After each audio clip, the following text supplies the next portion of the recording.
true across big parts of East Tennessee. Yeah, those storms really packing a punch from late morning through early afternoon, centered around the lunchtime hour, basically that noon to 1 p.m. time frame specifically. A peak wind gust of 69 miles per hour in Knoxville.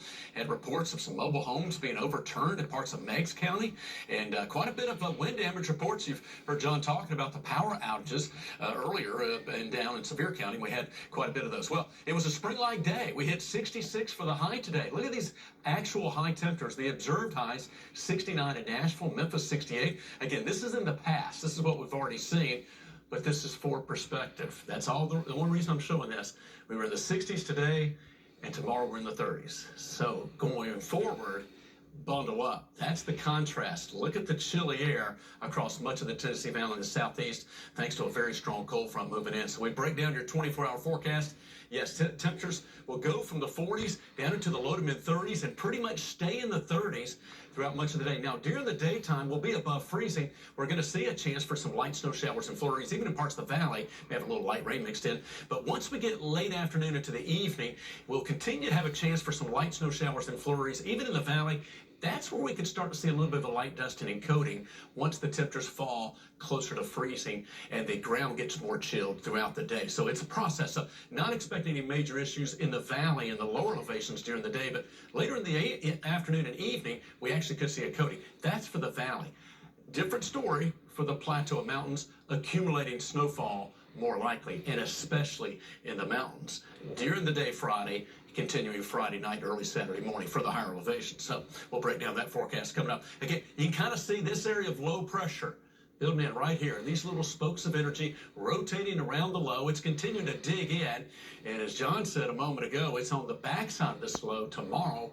And that's when we'll start to see the cold air moving in, and more moisture will be of the frozen variety. There's a look at the soaking rains from Maryville to Sevierville, Townsend, Gatlinburg, Newport, Hartford, Dandridge, Morristown, up toward Mohawk. Some steady soaking rains, Blunt, Sevier, Jefferson, Cock, up into Hamlin counties, and that's continuing to march on off to these. So we'll see the rain in tonight. Wind direction shifts from west-southwest now to northwesterly and perpendicular flow into the mountains. Watch the winds. Look at the snow showers just being wrung out. I want to stop it right here at 10 p.m. tomorrow evening. See some of these bands that even come across the valley?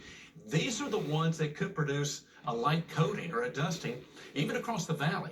Again, best chance for accumulating snow, higher elevations, plateau mountains, but even a few of these bands stretching across the valley tomorrow evening, tomorrow night, once the ground gets chilled and the air gets colder, that's because see a little bit of a sneaky light coating, if you will, in parts of the valley. So I think that is possible, actually. Winter weather advisory, though, meanwhile, for Kentucky, Virginia, and the plateau for light snowfall, heavy snowfall, winter storm warning. So here are the potential amounts. There could be anywhere from 1 to 2 to 1 to 3 inches, specifically across the plateau up into Kentucky in the winter weather advisory area. Here in the valley, not much snow expected, but these bands, see those little bands right there? Each one of those could produce a dusting. Significant snow in the mountains, 3 to 6 inches above 2,000 feet and up to 20 inches possible above 5,000 feet. This is Friday through Saturday morning. So there's the snow machine going through Saturday morning, and then we will see sunshine returning this weekend for Saturday and Sunday. Cold Saturday, warmer Sunday, and we're all the way back in the 60s as we get into next week with some showers, John.